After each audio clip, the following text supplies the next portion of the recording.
हरे कृष्णा, राधे राधे।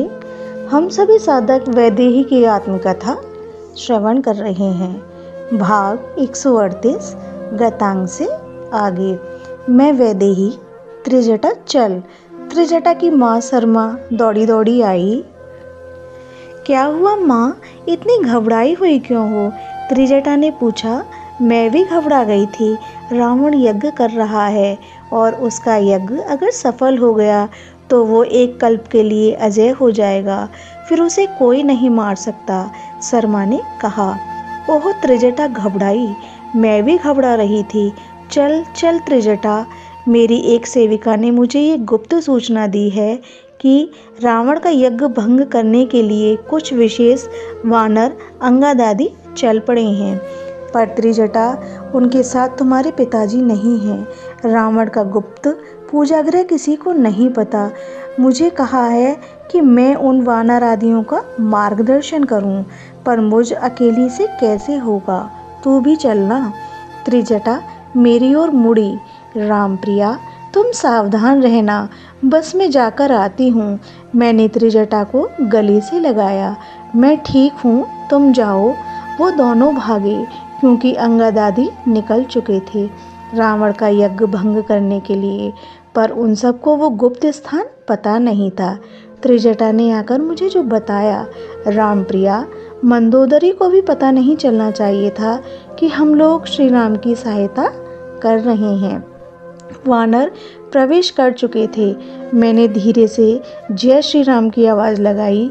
अंगद ने हमें देख लिया तो वो हमारी ओर ही बढ़े। वो लोग, मंदोदरी ने मेरी माँ की ओर देखा था।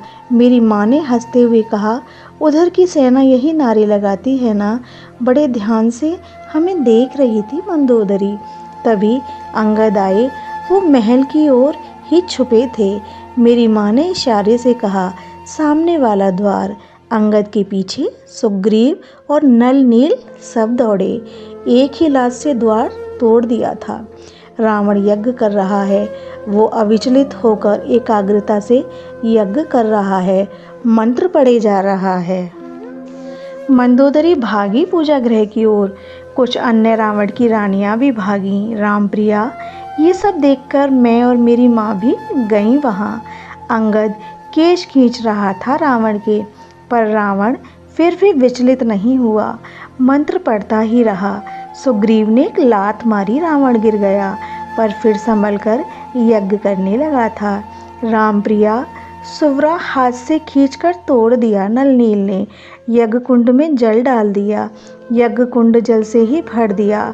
रावण फिर भी मंत्र पढ़ता रहा। उसे लग रहा था कि आहुति नहीं तो क्या हुआ, मंत्र का जाप ही कर लूं। पर जब अंगद ने कि रावण विचलित नहीं हो रहा है यह देखा तो मंदोदरी को पकड़ लिया। अंगद ने नाक कान काटूंगा कहकर तलवार दिखाने लगा। मंदोदरी चिल्लाई। रामप्रिया, मेरी माँ भी चिल्लाई और मैं भी। मेरी माँ तो खूब बोली, हे राक्षस राज, आपके होते हुए लंका की महारानी कुरूप हो रही है, धिक्कार है आपको। मैं भी चिल्लाई, आप क्या कर रहे हैं? ये सब वानर हम नारियों को पकड़ रहे हैं, नाक कान काट रहे हैं। आपकी असीम शक्ति कब काम आएगी राक्षेंद्र?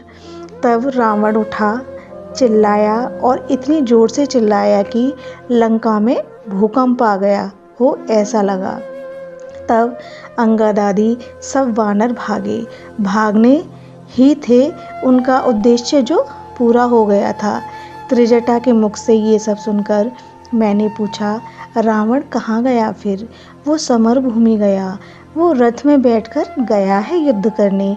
तभी मैंने देखा रावण से एक दिव्य रथ आकाश से उतर रहा है। मैंने त्रिजटा से पूछा, ये क्या, ये किसका रथ है? त्रिजटा ने ध्यान से देखा, मातली। त्रिजटा बोली, ये मातली कौन है? रामप्रिया, इंद्र का सारथी मातली। ओह, त्रिजटा समझ गई थी। बोली, रामप्रिया, देवता श्री राम का साथ दे रहे हैं ना? देना ही चाहिए। बहुत दुख कष्ट दिए हैं इनको रावण ने। आज देखो, इंद्र ने अपना रथ श्री राम के लिए भेज दिया है। देवता हमसे बड़े हैं। ये कहते हुए मैंने अपने दोनों हाथ जोड़ लिए थे। कुछ देर बाद बोली त्रिजटा, श्री राम ने भी परिक्रमा की इंद्र के रथ की ओर और उस पर विराजे हैं। मेरा बायां अंग फड़कने लगा था। मुझे शुभ मंगल सगुन होने शुरू हो गए थे। मैं प्रसन्न हो गई थी। यह प्रसंग अब यहीं विश्राम लेता है। हरे कृष्णा, राधे राधे।